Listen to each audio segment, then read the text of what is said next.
Hello नमस्कार, जय हिंद, वंदे मातरम। आप देख रहे हैं जियो न्यूज और हम आपके लिए लेकर आए हैं देश दुनिया की आपके राज्य शहर की सिलेक्टेड काम की फटाफट बड़ी खबरें। लेकिन उससे पहले यदि आपने हमारे चैनल को सब्सक्राइब नहीं किया है तो चैनल को सब्सक्राइब करके बेल नोटिफिकेशन ऑन करें और इस वीडियो को ज्यादा से ज्यादा लाइक और शेयर करें। बड़ी खबरें देखने से पहले आपके लिए आज का सवाल, भारत का राष्ट्रीय गीत कौन सा है? ऑप्शन ए जन गण मन, option B Vande Mataram, option C सारे जहां से अच्छा और ऑप्शन डी माँ तुझे सलाम। इस सवाल का जवाब हमें कमेंट करें और आप किस राज्य और शहर की ज्यादा खबरें देखना चाहते हैं हमें कमेंट करके बताएं ताकि हम आपके राज्य शहर की ज्यादा खबरें दिखा सकें। चलिए अब देखते हैं आज की फटाफट बड़ी खबरें।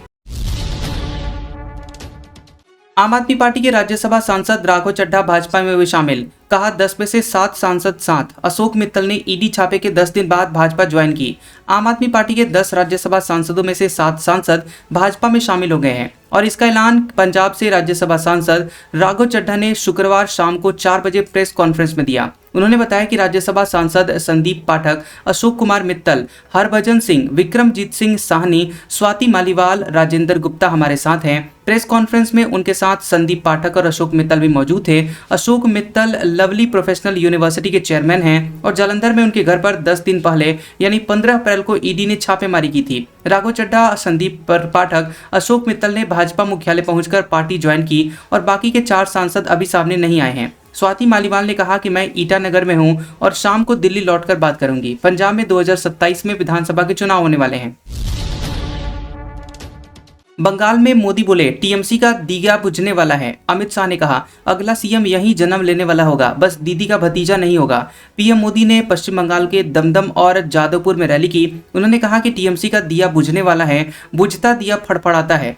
बंगाल में परिवर्तन की लहर है, पहले चरण की वोटिंग ने इस पर मुहर लगा दी है। पीएम ने महिला आरक्षण पर कहा कि भाजपा बेटियों के सपने कुचलने नहीं देगी, महिलाओं की सुरक्षा हमारी प्राथमिकता होगी। इससे पहले गृह मंत्री अमित शाह ने प्रेस कॉन्फ्रेंस की थी। उन्होंने कहा कि 4 मई को हमारी सरकार बनेगी, बंगाल का अगला सीएम यही जन्म लेने वाला होगा, बस दीदी का भतीजा नहीं होगा। बंगाल में पहले फेज में 152 सीटों पर रिकॉर्ड 92.72% मतदान हुआ। दूसरे फेज में 29 अप्रैल को वोटिंग होने वाली है और रिजल्ट 4 मई को आएंगे।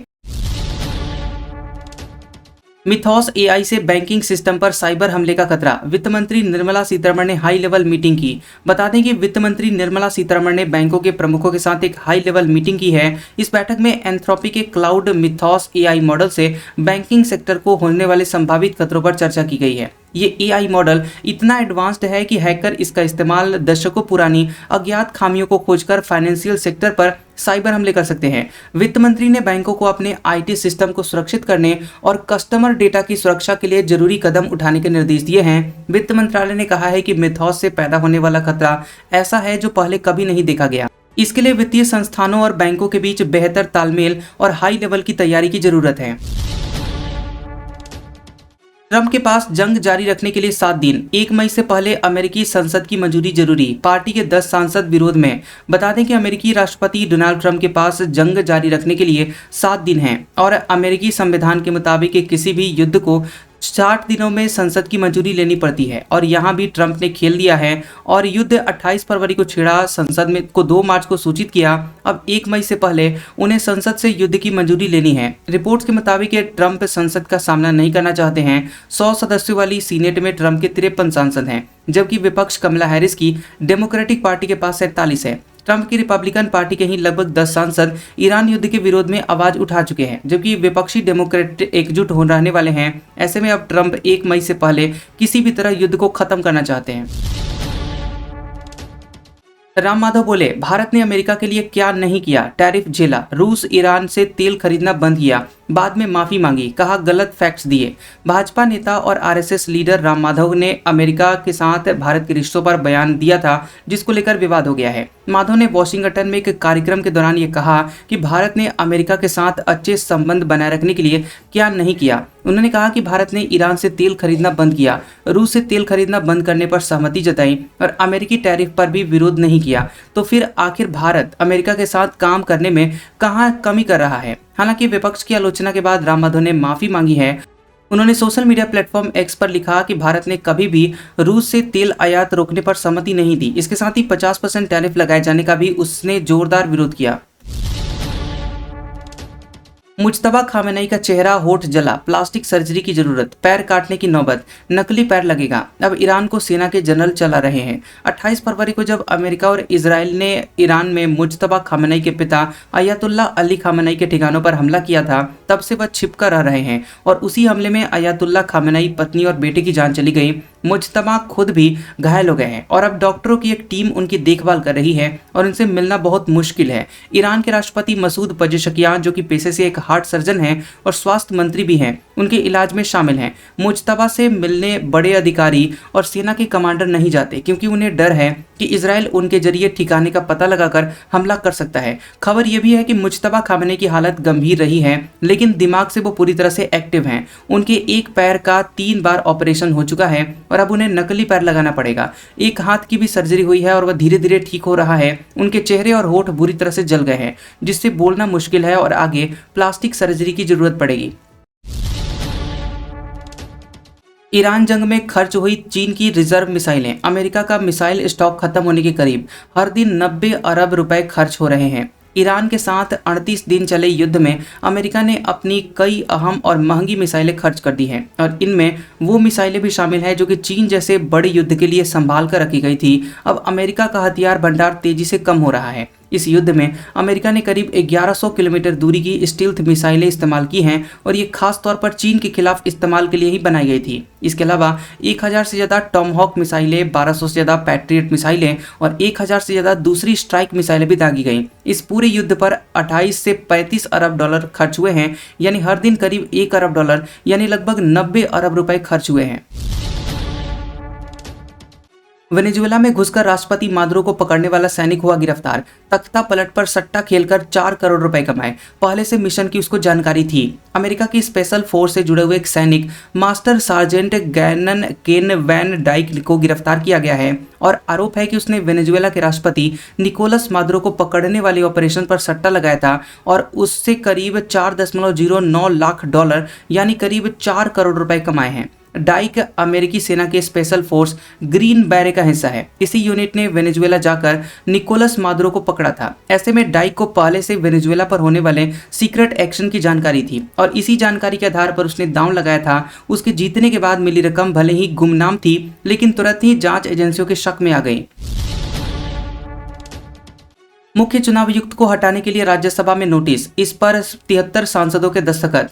मार्च में दोनों सदनों में खारिज हो चुका है प्रस्ताव। मुख्य चुनाव आयुक्त सीईसी ज्ञानेश कुमार को हटाने के लिए विपक्ष ने राज्यसभा में नोटिस दिया है। इस पर 73 सांसदों के दस्तखत हैं और इससे पहले मार्च में विपक्ष ने ज्ञानेश कुमार को हटाने के लिए संसद में नोटिस दिया था। हालांकि लोकसभा अध्यक्ष ओम बिरला और राज्यसभा सभापति सीपी राधाकृष्णन ने इन नोटिसों को खारिज कर दिया है। उन्होंने कहा है कि ज्ञानेश कुमार के खिलाफ लगाए गए आरोप उन्हें हटाने के लिए आवश्यक उच्च संवैधानिक मानदंडों को पूरा नहीं करते हैं।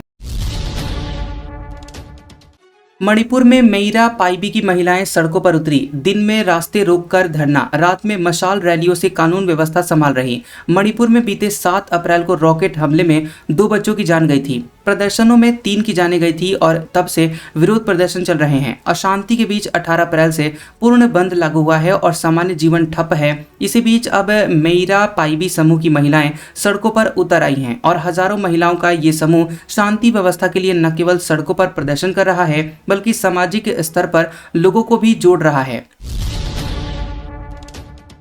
यूपी, राजस्थान और महाराष्ट्र के 4 शहरों में पारा 44 डिग्री सेल्सियस के पार। ओडिशा के 4 जिलों में स्कूल बंद। केरल में लू लगने से 1 की जाने गई। बता दें कि देश में कई हिस्सों में लू का असर तेज हो रहा है और यूपी, राजस्थान और महाराष्ट्र के 4 शहरों में पारा 44 डिग्री सेल्सियस के पार पहुंच गया है। राजस्थान के श्रीगंगानगर में तापमान सबसे ज्यादा 44.5 डिग्री सेल्सियस दर्ज हुआ है और यूपी के प्रयागराज और महाराष्ट्र के अमरावती में 44.4 डिग्री सेल्सियस है। वहीं अकोला में 44.3 डिग्री सेल्सियस पारा रिकॉर्ड किया गया। बढ़ती हुई गर्मी के कारण राजस्थान के जयपुर, कोटा, चित्तौड़गढ़, जैसलमेर और दौसा में स्कूलों की टाइमिंग सुबह 7:30 बजे से कर दी गई है। बीकानेर, झुंझुनू और जैसलमेर में सरकारी योजनाओं के काम के समय को भी बदला गया है और अब मजदूर सुबह 6 बजे से दोपहर के 1 बजे तक ही काम करेंगे। गुवाहाटी हाईकोर्ट ने पवन खेड़ा की जमानत याचिका की खारिज। असम सीएम की पत्नी पर 3 पासपोर्ट का आरोप लगाया था। गुवाहाटी हाईकोर्ट ने कांग्रेस नेता पवन खेड़ा की अग्रिम जमानत की याचिका को खारिज कर दिया है। ये मामला असम सीएम शर्मा की पत्नी के पास 3 विदेशी पासपोर्ट और अमेरिका में 50,000 करोड़ रुपए की कंपनी होने के आरोप से जुड़ा हुआ है। खेड़ा ने ये आरोप 5 अप्रैल को दिल्ली में एक प्रेस कॉन्फ्रेंस में लगाए थे। इसके बाद असम सीएम की पत्नी रिनिकी भूया शर्मा ने पवन के खिलाफ गुवाहाटी में एफआईआर दर्ज करवाई थी। कांग्रेस नेता ने एफआईआर के खिलाफ तेलंगाना हाईकोर्ट में ट्रांजिट जमानत की अपील की थी और बाद में खेड़ा सुप्रीम कोर्ट भी पहुंचे थे, लेकिन अदालत ने कहा था कि खेड़ा गुवाहाटी हाईकोर्ट में अपील करें। असम पुलिस ने खेड़ा के खिलाफ जालसाजी और आपराधिक साजिश का मामला दर्ज किया है। नरवणे बोले, चीन गतिरोध में सरकार ने अकेला नहीं छोड़ा। राहुल गांधी का दावा था। पूर्व पीएम आर्मी चीफ से बोले थे, जो उचित समझो वो करो।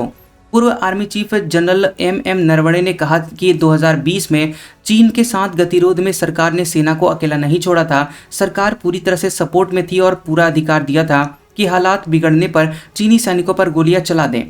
जनरल नरवणे ने कुछ चैनल्स को दिए गए इंटरव्यू में अपनी किताब 4 स्टार्स ऑफ डेस्टिनी से जुड़े हुए विवादों पर बात की है। इंडिया टुडे से बातचीत में कहा है कि जो उचित समझो वो करो टिप्पणी सशस्त्र बलों पर सरकार के पूरे भरोसे को दिखाती है और इस पर राजनीति नहीं होनी चाहिए। जमीनी स्थिति का जवाब देने के लिए सशस्त्र बलों को फ्री हैंड दिया गया था।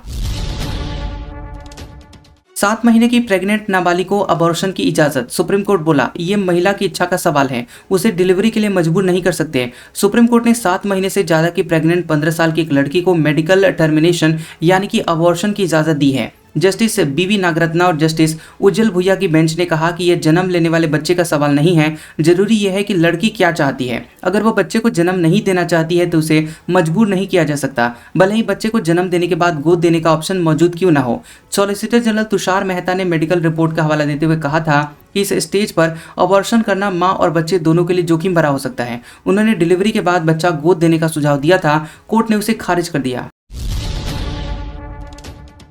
सीजाई बोले, बंगाल का वोटर टर्नआउट देखकर बहुत खुश हूं। एसआईआर लिस्ट से बाहर चुनाव अधिकारियों की याचिका पर कहा, इस बार वोट नहीं डाल पाएंगे। सुप्रीम कोर्ट ने पश्चिम बंगाल विधानसभा चुनाव के पहले चरण में हुई रिकॉर्ड वोटिंग की तारीफ की है और हुई सुनवाई के दौरान सीजाई सूर्यकांत, जस्टिस जॉय माल्या बागची और जस्टिस विपिन पंचोली की बेंच ने राज्य में चुनावी हिंसा न होने पर संतोष जताया है। सीजाई ने कहा कि भारत के नागरिक के रूप में मुझे मतदान प्रतिशत देखकर बहुत खुशी हुई है और जब लोग अपने मताधिकार का प्रयोग करते हैं तो इससे लोकतांत्रिक व्यवस्था मजबूत होती है। सुप्रीम कोर्ट ने कहा कि जिनके नाम वोटर लिस्ट से हटा दिए गए हैं कि वे लोग समाधान के लिए कोर्ट की तरफ से नियुक्त 19 अपीलेट ट्रिब्यूनल से संपर्क करें।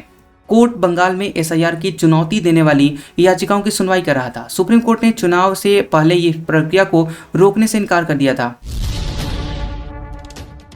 पीएम मोदी ने हुगली नदी में नाव की सवारी की। नाव चलाने वाले को गले लगाया, 1000 रुपए दिए। 5 दिन पहले झालमुड़ी खाई थी। पीएम नरेंद्र मोदी ने हुगली नदी में नाव की सवारी की है और इस दौरान पीएम मोदी ने खुद से फोटोग्राफी भी की। तस्वीरों में वे हाथ में कैमरा लिए नजर आ रहे हैं। उन्होंने नाविकों से बात भी की और हुगली में नाव की सवारी कराने वाले नाविक को 1000 रुपए भी दिए। पीएम ने सोशल मीडिया प्लेटफॉर्म एक्स पर नाव की सवारी वाली तस्वीरें शेयर की हैं। उन्होंने लिखा कि हर बंगाली के लिए गंगा का एक बहुत ही खास स्थान है। ये कहना गलत नहीं होगा कि गंगा बंगाल की आत्मा में बसती है। और इससे पहले पीएम मोदी 19 अप्रैल को चुनाव प्रचार के दौरान झाड़ग्राम में रास्ते में एक दुकान पर रुके थे और झालमुड़ी खाई थी। 1400 करोड़ रुपए खर्च करके भी पटना एयरपोर्ट सेफ नहीं। रनवे बढ़ाने को 1 साल बाद भी नहीं मिली जमीन। जू और टावर से फंसा हुआ है प्रोजेक्ट। पटना एयरपोर्ट का रनवे तत्काल लंबा नहीं होने जा रहा है। इसकी लंबाई 2072 मीटर है, जिसे बढ़ाकर के 3657 मीटर करने का प्रस्ताव है। और 1 साल से सरकार से लेकर एयरपोर्ट अथॉरिटी तक कमेटी का खेल खेल रही है। एक कमेटी रनवे बढ़ाने के लिए पटना जू की जमीन दिए जाने का प्रस्ताव रखती है। साल भर में जमीन नहीं मिलती है, फिर भी नई कमेटी बना दी जाती है और वो भी जमीन मांगती है, लेकिन नतीजा वही शून्य रहता है।